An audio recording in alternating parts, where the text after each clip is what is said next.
problem. We're getting ready to go live. Did you want me to bring up the Facebook on my phone? Sure, that'd be great. Okay. I'll make sure my volume's way down. Yes, I better do the same with mine.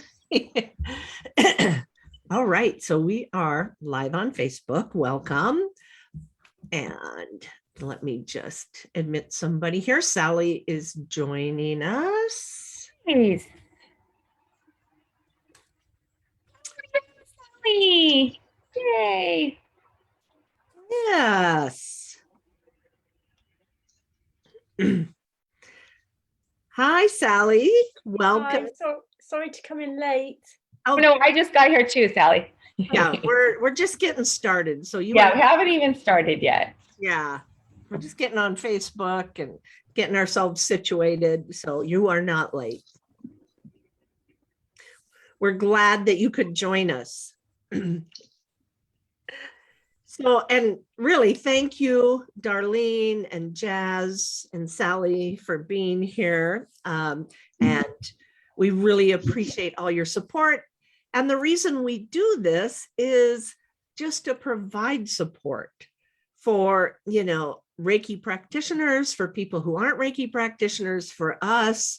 We're a community and we just want to come together and discuss anything that might be coming up. Of course, we have a topic today, and that topic is, things that we can do, how we can support ourselves and our animals in the dying process. And it's a difficult topic, but if you're an animal lover and you've had animals, this is usually something we have to go through.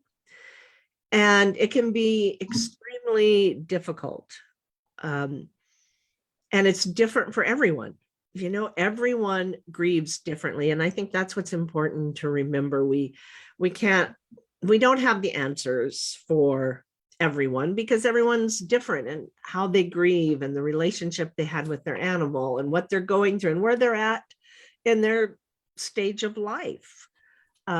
It's different if you have children or if you're a senior and you live alone and you just had your pet. So all those things play a role in your grieving process. Yeah, Jazz. Would this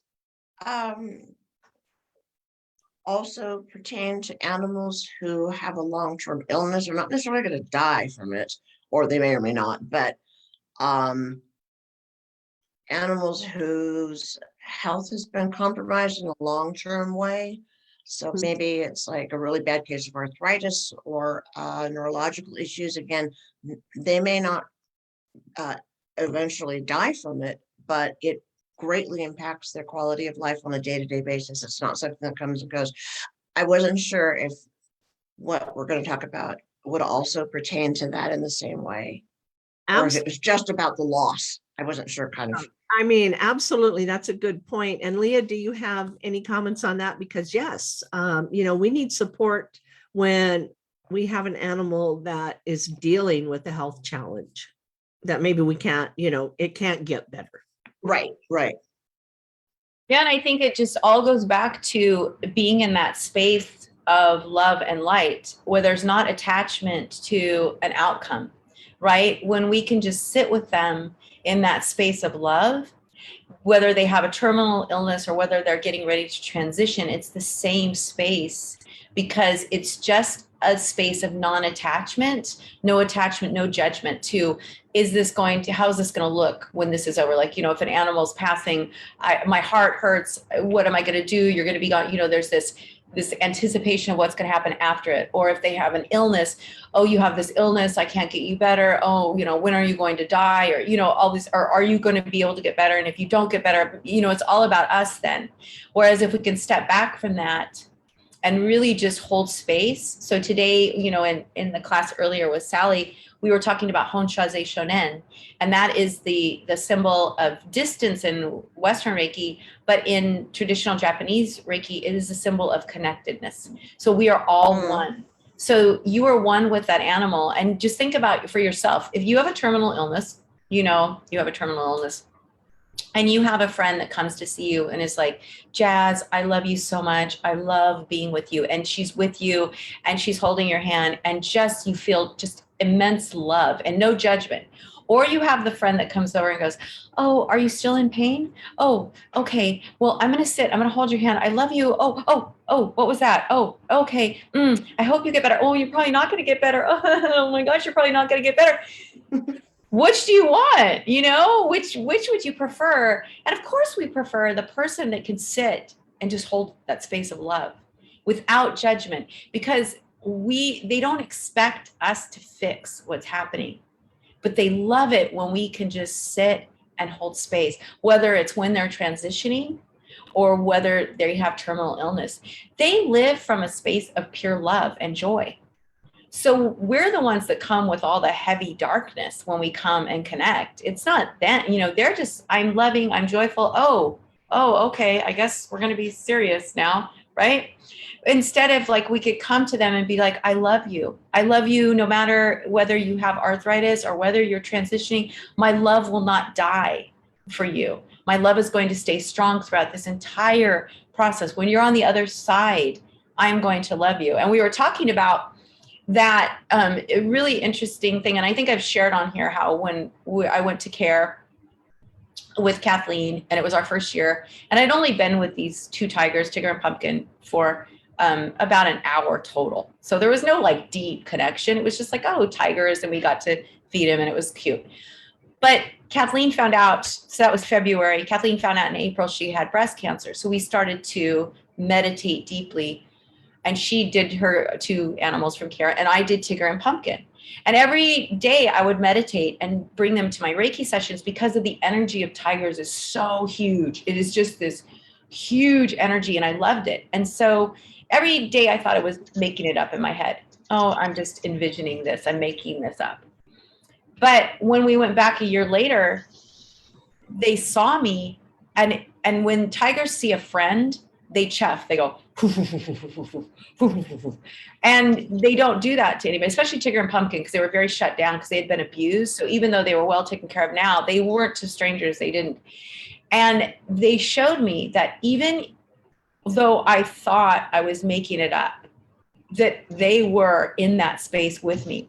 And that in that space, we were deeply connected. And that space was a space of honoring them. Like, you know, I'm bringing them in to help me become better, honoring them as teachers, and in a place of love and respect. That place can be accessed whether the animals are here or there, but it's a space that when we create it, we can't cover it with sadness or with doubt or with fear or an attachment to an outcome. We just have to be that beautiful light, right? Like we just are the sun. And in that space, that's when miracles can really happen. And that's when the passing can then now be gentler, more loving. Of course, you're still going to feel sadness. Or in the case of a terminal illness, you're just shining your light on them so that they feel good every single day. You know, the pain is going to be there, but the pain is less when you feel so much love and acceptance in your heart. I think the other thing that you guys brought up at some point, which really I'm thinking of a lot right now, is for us not to feel sorry for them. Mm-hmm. And I think that's something that I know I'm very guilty of that. And I know of other people, we just like, oh, but it's us we're feeling sorry for. And I think and they don't know. I mean, they know maybe they don't feel so great, but they don't, you know, they're not burdened with, oh, I'm going to die or I'm going to do this. You know, they're just in the moment. And I think if for me, one of the big things is to not feel sorry for them because it's just my perception and the way I interpret it. But that would take good energy away from all the positive stuff I could give them if I just forgot about that and just said, hey, let's just be in the moment and enjoy each other's company for whatever it is. And so I have to really remember I'm not doing anybody any favors by feeling sorry for them. I love that. It takes it away from them. If I'm feeling sorry for them and I'm feeling it, that's less than I could give them. And that really, that's just not right. You know, I need to give them everything I can positively. So I love that. I love that. Mm-hmm. Thank you. Yeah. That's great. And it really is what we teach all the time and what we're trying to achieve. And I mean, it's not something I think that, okay, you've studied it, you've got it. It's just something we have to remind ourselves all the time, because it's so easy to slip into that, where we're making judgments about the animal's health or about our relationship. And things will come up that challenge us. And then it's really easy to slip out of that. So we're constantly having to remind ourselves it's our perception. And that is such great and a great observation, because everything is really about perception. It really is. So, In that space of oneness too, like when in meditation, Reiki, whatever, we become one, then you're actually one with that animal. So in that oneness, wouldn't you rather be in joy and love than now we're going to focus on what's the pain? That's only temporary, because even when they pass, their spirit is still there. Their spirit is just pure love still. So this human body that we're all in is just a cage in a way. And now we can expand ourselves through meditation and that oneness in Reiki. yes. And that's, it's so important to remember that we are all connected. We are one. And as we work this practice, we, get more in tune with the oneness that we share with everything, all life, our pets. And so, and that we're all that beautiful light inside. So whatever's happening to us in the physical plane, whether we're sick or our pets are sick, that's just the physical plane. That's not the true spirit that they are. That, if we can remember that beautiful light that they really are is still shining bright. And that's who they are. That's who we are. It's what connects all of us together, because we're all this beautiful divine light.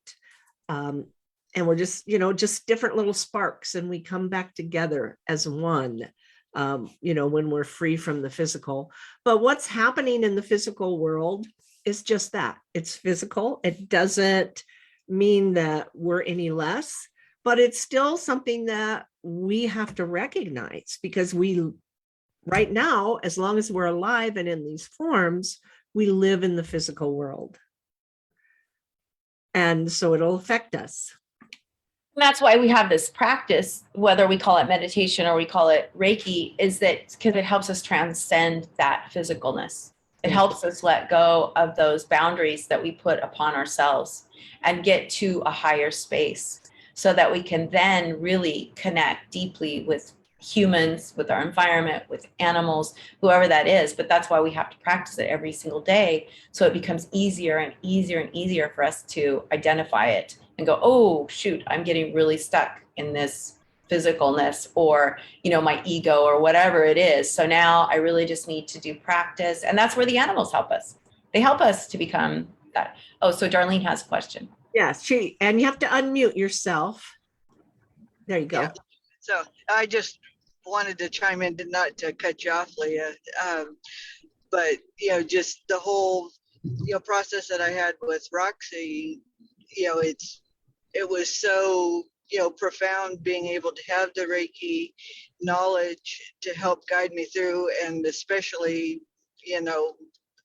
my heartfelt gratitude to Leah for being there to support me and to remind me, that, it's not about me, it's about Roxy, and it's about, just making it a happy place, for her, and making it, that, I didn't dwell, there were times, but just shifting the focus so I'm not, down on me and beating myself up during the whole process. If I didn't have Reiki, if I didn't have Leah, I've probably been a total basket case. I mean, it was such a huge loss, and I still miss her a lot, but I know she's with me and I can feel her, and I really pull her in when I do my meditations, especially in the morning. She's with me and I feel it. And I'm so grateful to be able to have this, this practice just for mental support. So, and it's huge. So Thank you for sharing that. Thank you so much, Darlene. Sally, did you have anything you wanted to add? Or did you have a different question too? This is your time. I don't know. I suppose, obviously talking to you, Leah, obviously over the weeks, and something I didn't mention earlier was about sort of, I know some people say when they lose pets, they feel them close and all that. And I haven't had that, even though I consider myself very close to my animals that I've had in the past. But weirdly last week, where I was doing my normal route and my normal walk, and I was quite happy. I was having a nice walk. The birds were singing. I had my daughter and my dog with me. And then all of a sudden I had like this massive wall of emotion that like hit me. And it was just like I had one of my old dogs with me. It was really odd. It was just like he ran down the path to me, and I just got like, I almost felt sick. But it was lovely, but it was quite painful. But I think, I think as I'm learning, as I go along, I feel when I think back to the animals that have been in my life, I'm learning that actually that like you've said, Leah, is they are teachers, and actually certain animals have got me through stages of my life which have been hideous, like lots of people have had, and they've come for a reason. They've actually given us more than I've given them. And it's just a journey that I feel like I'm going on, and every animal that I get to meet, and they teach me something that helps me help the next animal that I might be lucky enough to encounter. I love that. Also like we talked about, the expansiveness of the practice, that so now, before you were saying you didn't have those connections, and then all of a sudden it was just so overwhelming. It just like, boom, right? Least expect it. You're just in this beautiful open space. But in that space, when you're walking and you're out in nature and you're with your daughter and your dog, and there's so much love in your heart, right? What an incredible invitation and opening for, of course, your dog and other, beings might come to you, right? Because I don't felt like that, but yeah, totally right. Absolutely. Yeah, you're in that space of just openness, and you were probably grounded, you're walking, and then maybe that was a point when the dog could come and it wouldn't overwhelm you as like it would if you were alone at home. Maybe you were sad and your heart was open, and then that comes and makes you even sadder. But in that space, and again, right, another lesson. It's like, I will come to you and we can share in this beautiful space together. And I am here with you on this walk, even though maybe, before you couldn't see that. So that's really beautiful. Thank you for sharing that. I love that. Absolutely. And I think it's a great reminder that sometimes when we get caught in our pain and, the sadness, and we're not able to really get out of that, the animals can't come to us. They may want to, but they just can't get through because we're so shut down and we're blocked. So if we can just try to remember that and try to be open, it's easier for them, because I truly believe that our animals would never want to cause us any pain, whether that is when they're alive, in their transition. They would never want us to be sad because of them. And so if, we're grieving them, of course, we're going to grieve them. But if we just can't get out of that sadness, it's hard for them to come, because they're just coming from a place of joy, and we can't let that in. So it's important for our practice. Our practice helps us work through those emotions, become balanced again. We have to heal our mind. So we can heal our body and our heart. Yeah, Jazz. Yeah, I want to just thank Jamie for bringing up blocking, how when we're very much into ourselves, that it's actually blocking any the good stuff that could heal us from coming in. And I just that's such a great point. And I don't think about that. And sometimes we get into our own pain, or we get into our whatever, whether it's physical, mental, whatever, and we get so absorbed, and then we feel crummy. But it never occurred to me, hey, I'm the one blocking it.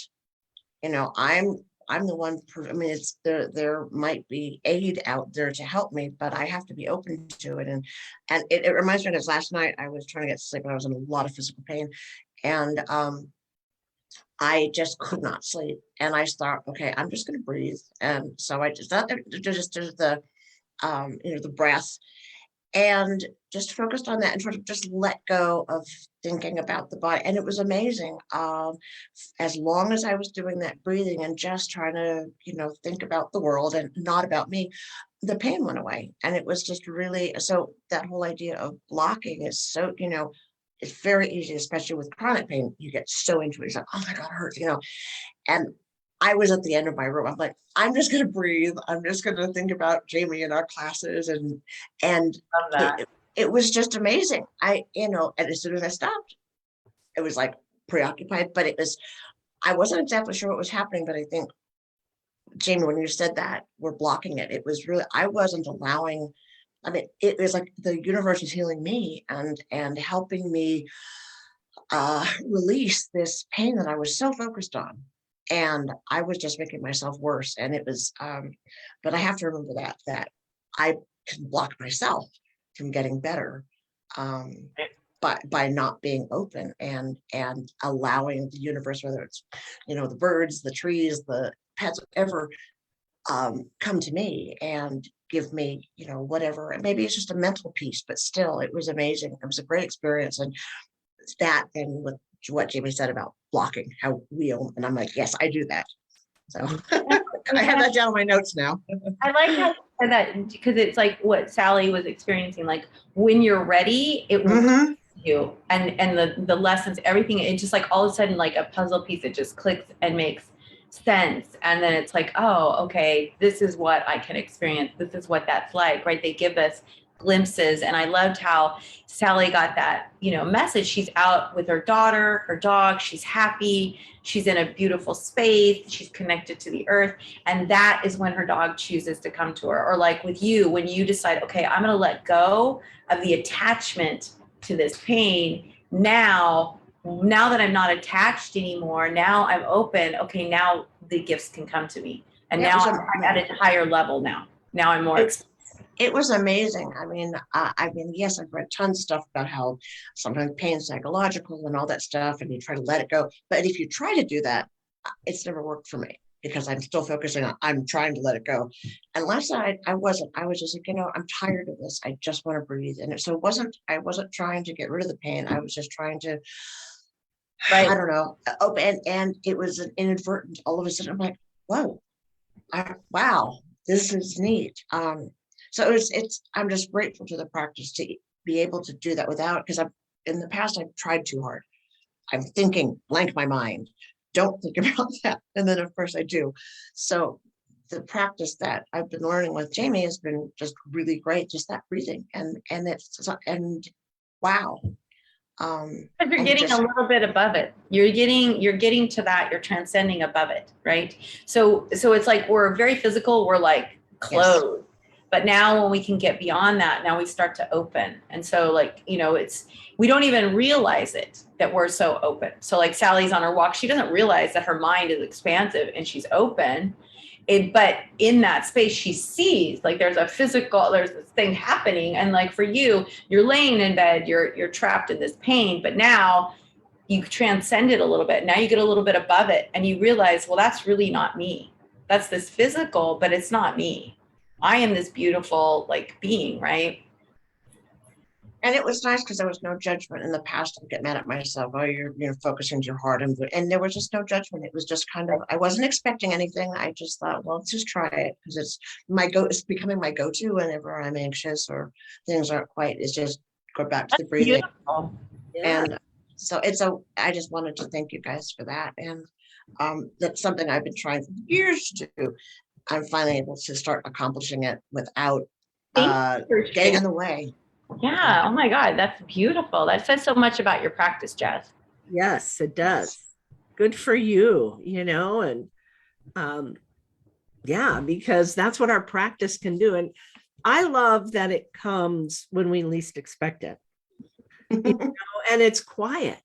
Those moments are quiet. I used to think, oh, when I have an enlightened moment, man, there's going to be fireworks and woo, things are going to happen. And that wasn't happening. So I'm like, oh, I'm not having any enlightened moments. Where's the fireworks? Where's this great realization, And then I would notice, oh, I'm reacting differently in this situation that would have triggered me. Or, oh, this isn't upsetting me when it normally would have.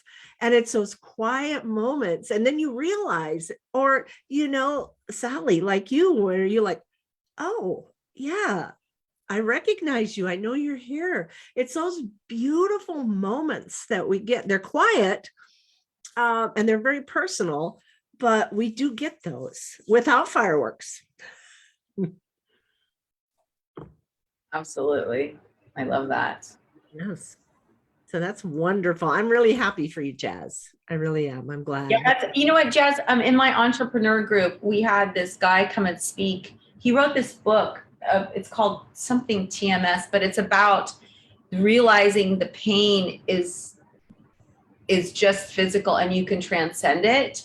I guess it's this very famous book. It's very small writing, though. Before the meeting ends, I'll put it in the chat for you. I have to think about. Or at least the author. I could look it up. Yeah. I'll do that for you.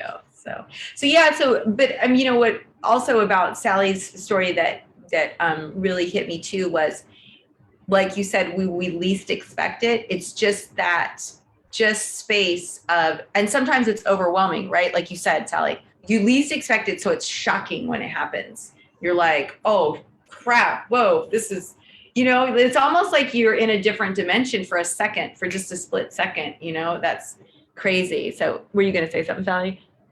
Oh, no, it's just, it is totally out of the blue. I've had in the past a few experiences which have always been sort of the most seemingly mundane, average moments that turn into something really random and unexpected, but actually they probably make more of an impact because of that. And even if it's not fireworks, you can appreciate the magnitude of that occasion or that encounter, which would not normally occur. So yeah. Absolutely. Sally, I was going to just mention, it seems to me that it's also a real compliment for you that you were receptive and open, and the spirit, they can't come to, again, coming back to the being blocking, they aren't going to come to us when we're not ready and we can't deal with it. So I think it's an incredible compliment to your space that you were receptive, you were in a great space, and your dog's like, she can handle this. She's ready. I can go in. They're not going to do it unless they really think they're going to be able to make that connection. So the fact that you were in that space to be receptive, that's a huge compliment to you that you were able to receive that, so that's really, really cool. That's such a great image. So thank you. Because it's hard to be ready. Like we have to acknowledge that when our animals die, sometimes it's like, I remember when Titus, my pit bull boxer, died, and it was really sudden and it was unexpected and it was bad. And not that he suffered, but he had to be put down. It was just unexpected. And I couldn't do the healing bridge with him. And I couldn't do the connection. It was too overwhelming and too painful. But then a few months after he passed, when I was wondering if I should adopt Reba, this little disabled girl, I was getting acupuncture and I was thinking about it. And all of a sudden I felt him lick my hand. and I jumped up off the table because I don't have things like that happen to me. I'm not, that was like the first time it's ever happened. It'll probably be the last. And I was like, oh my God. And then I went and talked to my boyfriend and said, oh, Titus licked my hand. It was so weird when I was thinking about Reba. And he goes, Titus came to me in my dreams last night. And he said, I thought he was telling me to let go of him. And I'm all, he must be telling us that we should adopt Reba, which we did. But, it's like I couldn't connect with him. It was I would just bawl. It was so painful. So even though I'm deep in my practice, I teach this, there are moments that are so painful with our animals that we have a really hard time connecting. But just know when you're ready, like what happened with Sally and like what happened with Titus, that it comes. So we just have to be patient too, I think, with ourselves, forgiving and patient with ourselves. And I think we have to allow ourselves to grieve, just like we would, when we lose someone we love. It doesn't matter if they're a person, an animal. This is someone that was important to us, that we loved. And of course, we have to recognize and honor that relationship, and allow ourselves to grieve. Because I think that's so important. We don't want to try to stuff that and push it down because, we all know there's a lot of people out there who don't understand. And they're like, why are you so upset? It was a dog or a cat, or, they make those comments because they don't get it. But if you've loved an animal, you understand you have lost a family member. And you need time to process that. You need to grieve. Maybe you need to journal about it. Maybe you need to do some kind of little memorial in your house. For me, it was so painful. I couldn't even go there. And then we have to acknowledge that there are times it's so painful. There is no going to that. And I don't know if Sally, you were going to say something because I thought you unmuted yourself about that, but. Oh no, you weren't. So, but for me with Titus, he was my soul. He helped me through the most difficult time of my life, and losing him was, it was so painful that thinking about it or thinking about doing a memorial or thinking about doing something, I would just fall apart. So I just pushed it away because it was too much. Or when Tigger died, the tiger, it was the same thing. I just pushed it away until now I can connect. Now it's deep, now it's fine. But then the pain was too much. And I think we have to acknowledge that there are times when we lose something that maybe we won't be able to do anything for a little bit, even grieving, because it's so, I would feel like a wave would just come over me and I couldn't get on top of it. I would cry so much, and the pain was so deep because that dog was such a loving, good dog. He just almost killed the dog. And so, he had to be put down, and it was just really awful.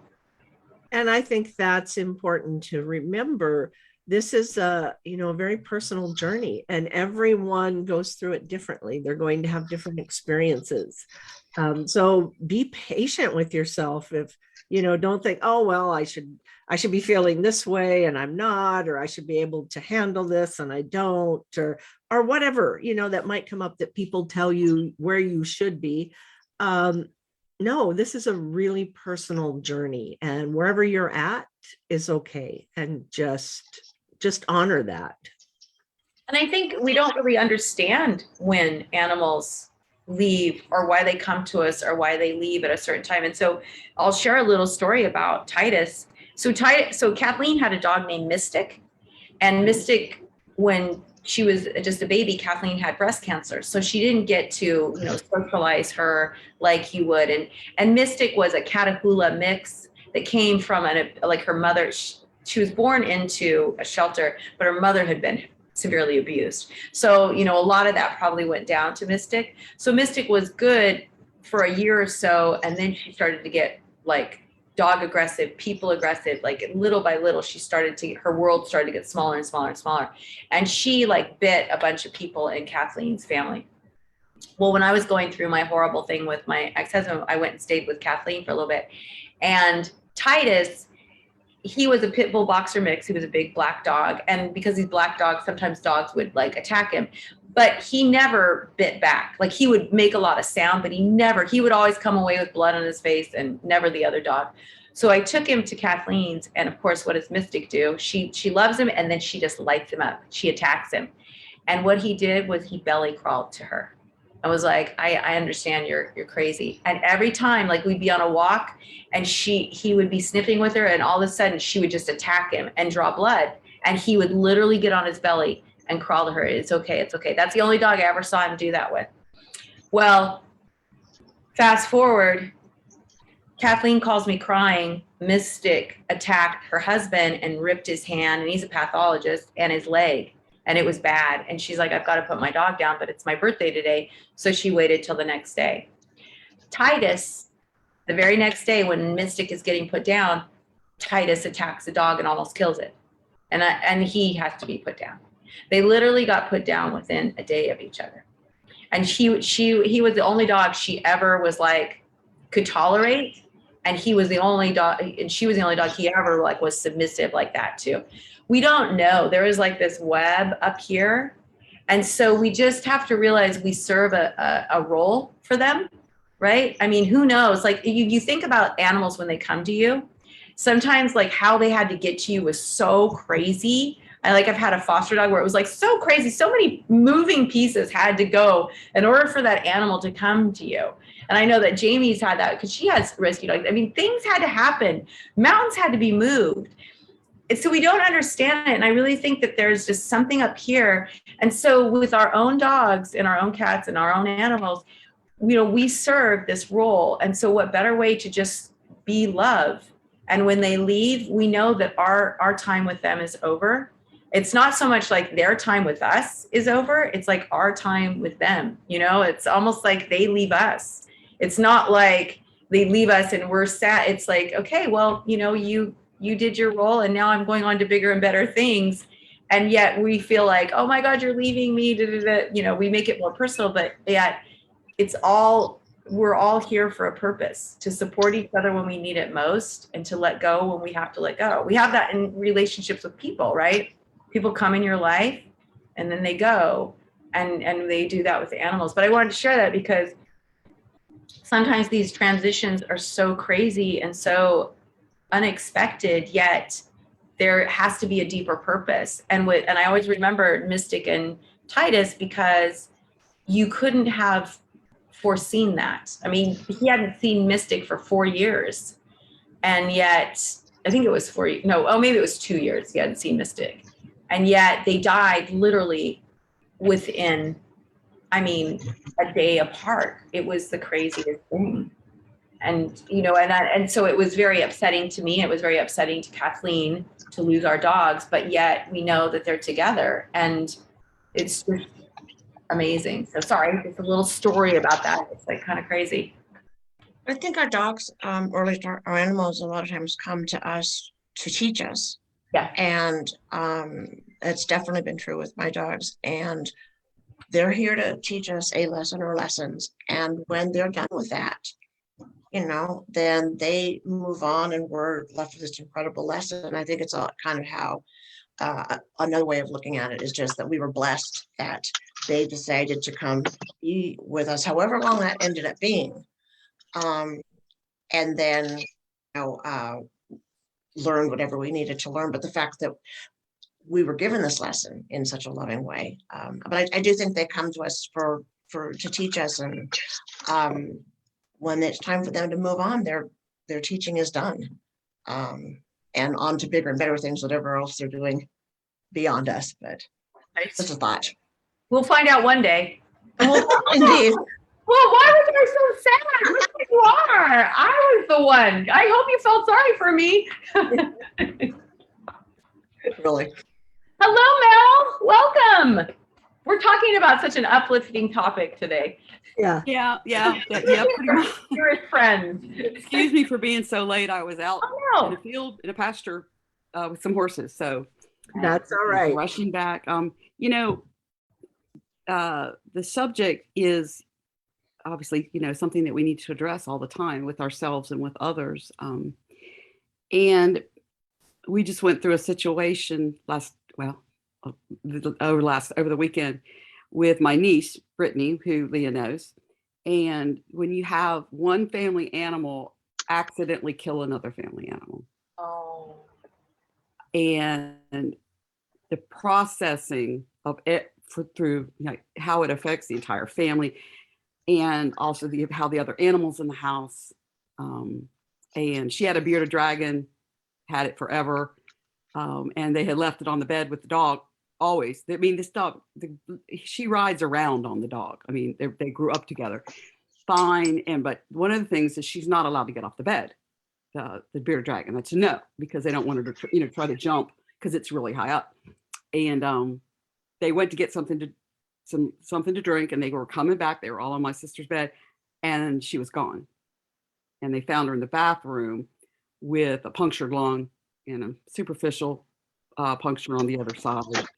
And they're pretty sure she got up. She was asleep. She woke up. She went to go off the bed, and he grabbed her because she's not allowed to go off the bed. But he's a big dog, and it just happens. And with where they're having to process.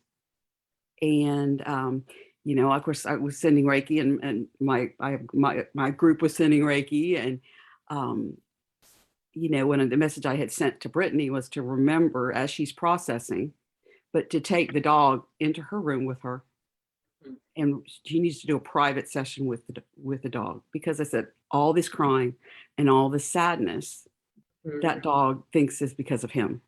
Yeah. And he's going to be depressed, and he's going to be a lot of things. You've got to take action now. And I said it will help you. And she doesn't blame the dog at all. Right. She blames them for leaving and creating a situation, but it's probably it has never been an issue. Even with their cats, it's never an issue. But it happens, and the traumatic effect on the entire family, and again on the other animals. So like I said, you have to give it time. And Brittany's saying check on mom because she's really upset, and my sister's saying go check on Brittany, she's really upset. But I explained to both of them, you're processing the grief differently.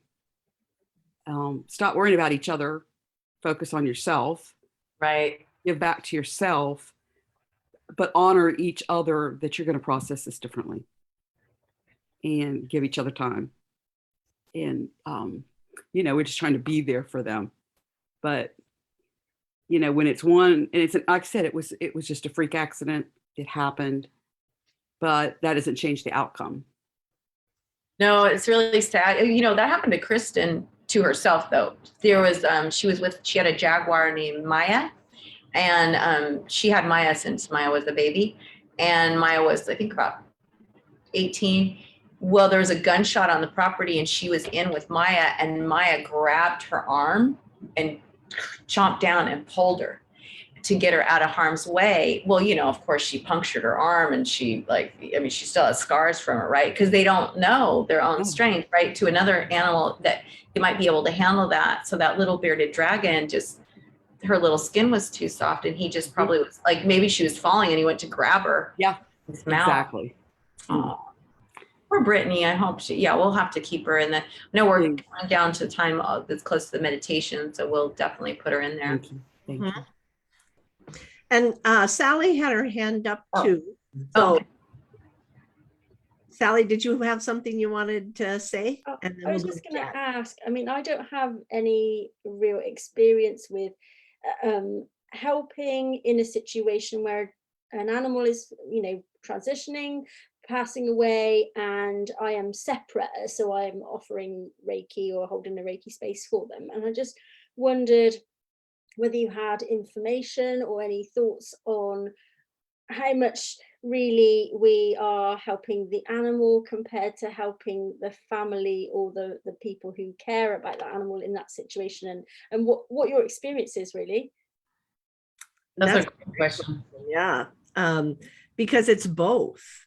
You're helping the animal, but you're also helping the family. And I can just tell you, when my girl Tulip was a child that I rescued out of the shelter when she was 12. She had a really hard life up to that point. She was very fearful when she came, and she had a wonderful 4 years with me. And she was just the most beautiful dog. And so when she developed cancer, and I knew that night that it was time, and I had arranged for the vet to come the next morning, but she was really struggling. Like, she would try to get up and she couldn't get up. So I'd take her outside and, put her in the yard. Then the sprinklers would come on, and it was just miserable. She couldn't get comfortable. The cancer had gone to her lungs. She couldn't breathe. So I carried her in and I put her on her bed, and there wasn't anything I could do till the next morning. So I thought, I'm going to lay down and I'm going to breathe with her. And so I just laid there and I started to breathe, and I would exhale gently onto her face. And I was really surprised because her breath synchronized with mine and she relaxed. And as long as I laid there and breathed, she was comfortable. If I got up to get a drink or go to the bathroom or, do something, send my friend, hey, you need to be over here in the morning, she would get uncomfortable. She'd try to get up. So I immediately would lay down and start breathing again, and she would relax. Well, I'm on the floor, and I got like a concrete floor with just, some boards over it. And I'm laying there, and I got my hands and my, close to her, and my legs are all twisted up. And I thought, normally I couldn't last like that for 15 minutes and my back would be hurt. And I'd be like, oh, I have to get up. I laid there all night. It was about 8 hours breathing with her. And the vet came the next morning. My friends were there. And I remember I wanted to anoint her before she made her transition. So I said, oh, I have to get some frankincense oil. And I jumped up, and I remember saying, oh, my legs hurt, but they didn't. And it's like, because I said that because that's what would have normally happened, is I would have been in so much pain. I couldn't walk like this really old woman. And yet I felt fine. I felt energized. And when she left, I have a bird, a little parakeet, and he started to sing. And I just knew this was the greatest gift she gave me, because I talk about it in classes all the time, how we're all connected, right? Quantum physics tells us that there's a web out there. My mind knows that we're connected, but this is the first time my heart knew it. So just that breathing, just the practice, not only did it help her, give her some relief from the pain and the fear, what she was going through, it made it a beautiful, peaceful transition. It helped me. I was able to let go and just be at peace and know that what a gift, and she still comes to me. And there's times when I feel really sad and I miss you, and immediately it's like, I'm still here. I just couldn't be in that body anymore. It hurt too much. It's like, oh yeah, I know it did. I got you. And I think, like, also to piggyback on that, like, if you're talking about, like, Sally, if you're trying to help people, like, let's say they call you to come in and offer Reiki, which I think maybe is part of your question, and that they're upset, and here's the animal, right? Yeah. So if you can actually sit with them and help them do the breathing, like what Jamie was saying, just calm themselves with the breathing first, and to let them know that their energy affects their animal. So if they, and of course everybody wants their animal to be comfortable, right? Even though they're so upset. So really doing that, okay, we're all going to breathe together, and you can help hold that space. And then the animal, you'll see, like what Jamie experienced, the animal will start to mirror. It's just like, you hear that all the time. The animal gets upset when we're upset. As soon as we calm down, the animal calms down. And that's really what you can share with the people. Like, if their animal is dying, that just, okay, you've got to read, whether you're with them or not, just giving them, it's very emotional. Of course, your heart hurts, but it's really, if you could just calm your breath, calm your energy, so then your animal can feel calm, and then it'll be a much more peaceful passing, as opposed to everybody's all stressed out, and then the animal's stressed too, because the animal doesn't really, like, we hear about that all the time, the animal won't, is really sick and won't give up until the people either finally go on vacation or do something, or they finally say, okay, I can accept this, right? Yeah. Hopefully between Jamie and I, that answers your question. Yeah, it's actually, it sort of made me think. Obviously, I come from, you know, a lot of dog training experience, I suppose, and it's amazing, and not even relating it to Reiki, which I should have done and I haven't done till this second. You know, they pick up so much on every little thing that we do, because that's all, you know, a lot of the time that's what they live for, is what's going on in their lives within their family. And the smallest change to the normal daily routine can have a massive impact. So people will, you know, will get in touch with me and say, oh, my dog's not been, you know, it's suddenly been really naughty and we don't understand why it's doing these behaviors. And usually the first sort of thing that I would say is, you know, have you changed a job? Has someone in the house been ill? Is there something different that is disrupting that dog? And if I think about how something like a work, you know, an extra hour of work away from home will affect the dog, or if someone's been ill and not been themselves, if suddenly the animal becomes ill and then the people are freaking out, understandably, that is, you know, they can't help but have an impact with regard to how they feel, on top of how ill they feel already, potentially. So yeah, that's a useful, thank you both for that. That's great.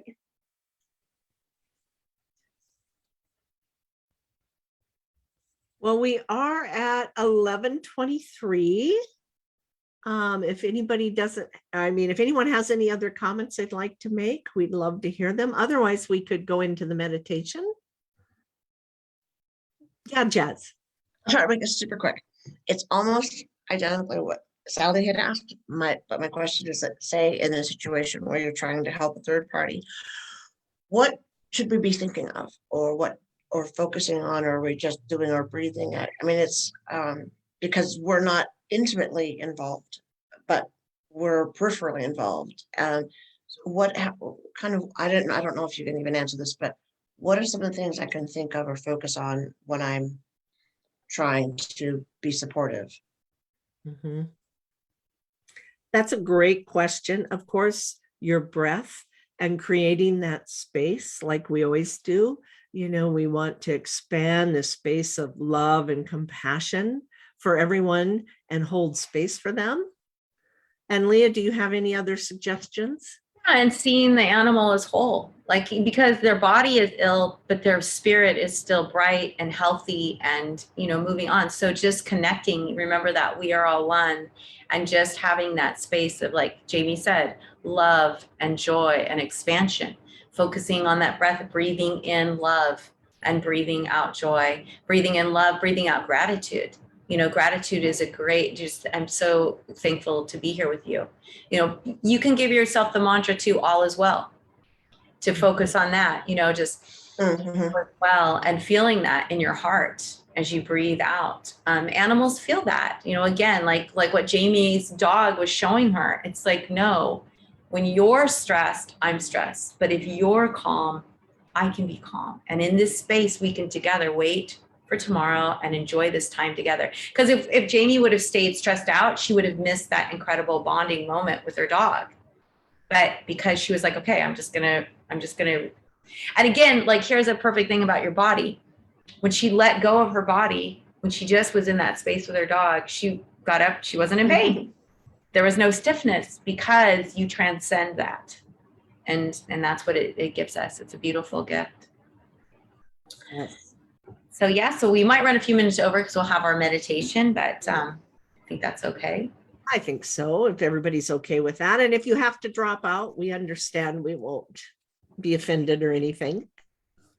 So would you like me to do it, Leah, or would you like to do Sure, it? whatever. Yeah, whatever. If you want to do it, I'm totally fine with that. I can support that. Okay, then I will do the morning one. So let's just get comfortable.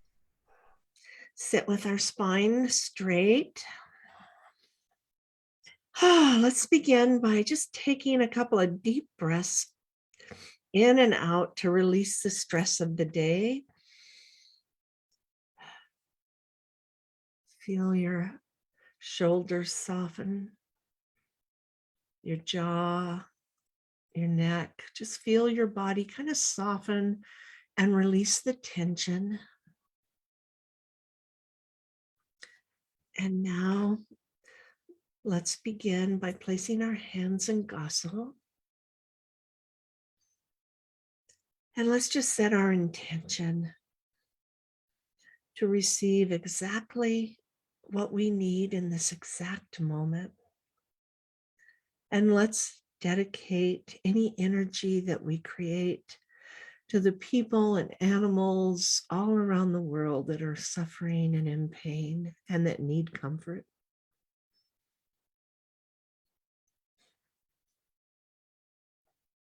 And let's begin with the Joshin Kokyu breath. Breathing in this beautiful healing energy that's all around us, breathing it in through your nose. Feel it go down your body all the way to the hara. Really fill the belly. And then on the exhale, release this energy back out into the space around you.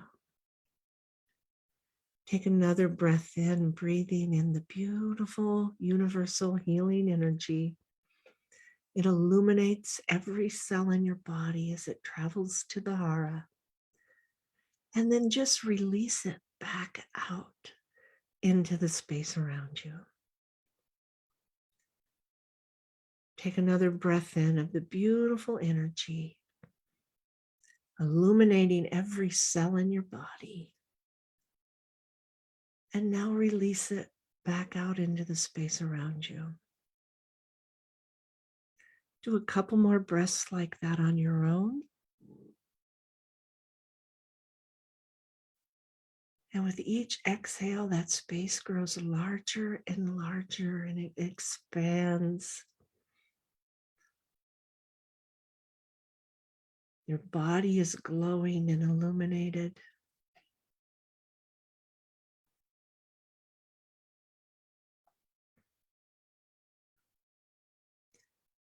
And now go ahead and place your hands in your lap if that's comfortable, or you can leave them in the Gaso position. And allow your breath to find just a natural rhythm.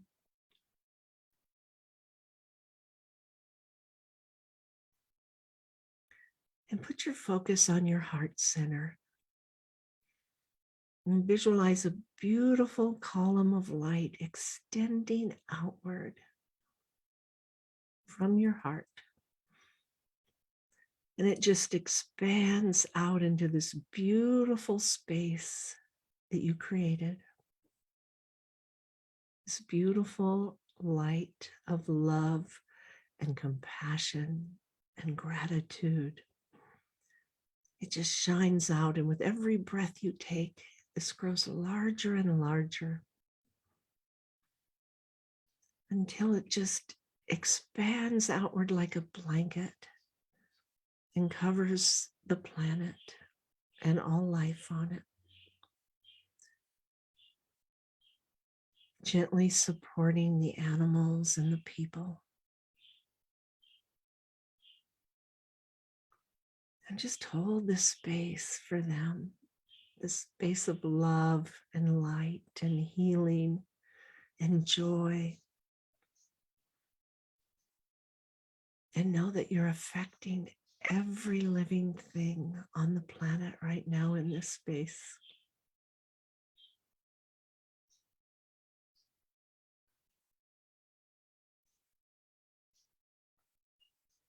Feel the warmth come over your body.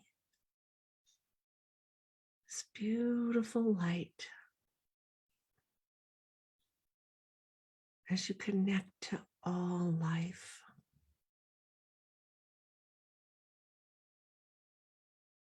And this healing that is occurring in this moment, the exact healing that's needed in this exact moment.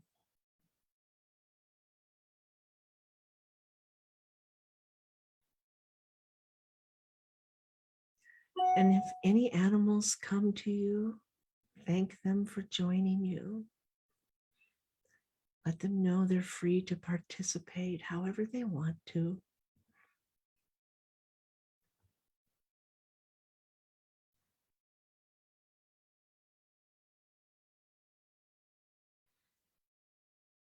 And now let's just remember this feeling of expansion, of opening our hearts and expanding outward with love and joy and light and compassion.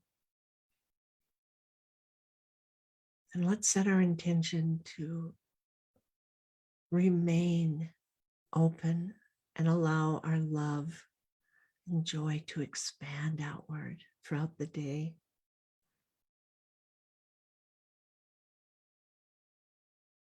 And let's give thanks to this beautiful universal Reiki energy, to any animal or person that showed up in our meditation. And then when you're ready to come back, you can come back in the physical, but your intention is to keep your heart open.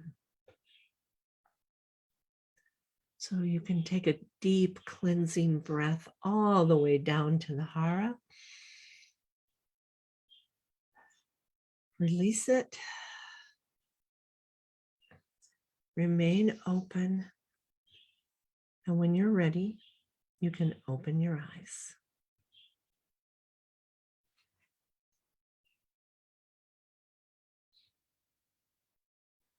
Thank you so much, Jamie. That was beautiful.